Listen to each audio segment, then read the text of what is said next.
आई भैया, हम भोजपुरी गायक संजय प्रजापति आप सबके बीच में एगो प्यारा गीत लेके आ रहल बानी। कौनो सखी अपने सखी से अपने सैया के हाल बतावतिया, कौने भाव में कहतिया, सुनी सभी। गोरखपुर से चलले हमके कुछ ना बुझाइल हो, गोरखपुर से चलली हमके कुछ ना बुझाइल हो, गोरखपुर से चलली हमके कुछ ना बुझाइल हो। गोरखपुर से चलले हमके कुछ ना बुझाइल हो, अरे कुछ ना बुझाइल हो। आज मगड़ स्टेशन पे सजनवा मोर हेराइल हो, आज मगड़ स्टेशन पे सजनवा मोर हेराइल हो, आज मगड़ स्टेशन पे सजनवा मोर हेराइल हो।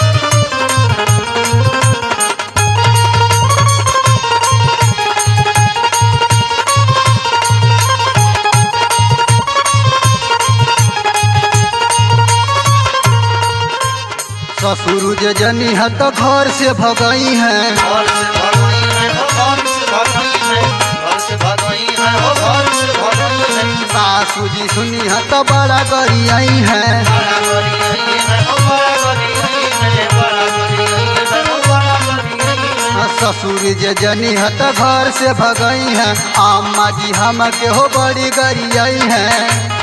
रौना पर थाना में रिपोटिया मोर लिखाइल हो, रिपोटिया बाली खाइल हो।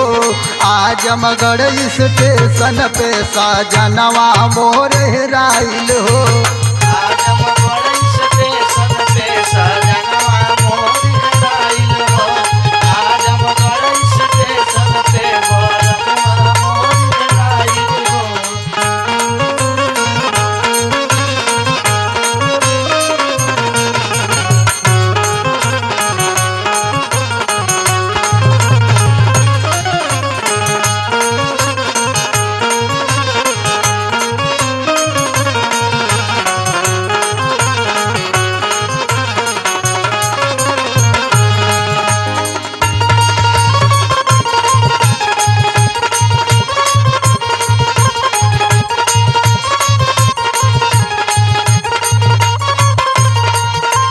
गौआ में जाई तो हो जाई बवाल हो, हो जाई बवाल हो, हो जाई बवाल हो, छोटा का देवरवा तो करी बुरा हाल हो। बड़ी बुरा हाल हो, बड़ी बुरा हाल हो। गौआ में जाई तो हो जाई बवाल हो, छोटा का देवरवा तो करी बुरा हाल हो।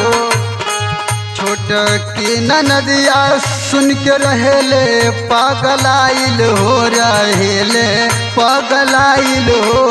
आज मगड़ स्टेशन पे सजनवा मोर हेराइल हो, आज मगड़ स्टेशन पे सजनवा मोर हेराइल हो, आज मगड़ स्टेशन पे सजनवा मोर हेराइल हो, आज मगड़ स्टेशन पे सजनवा मोर हेराइल हो। आज मगड़ स्टेशन पे सजनवा मोर हेराइल हो। आज मगड़ स्टेशन पर सजनवा मोर हेराइल हो, आज मगड़ स्टेशन पे सजनवा मोर हेराइल हो।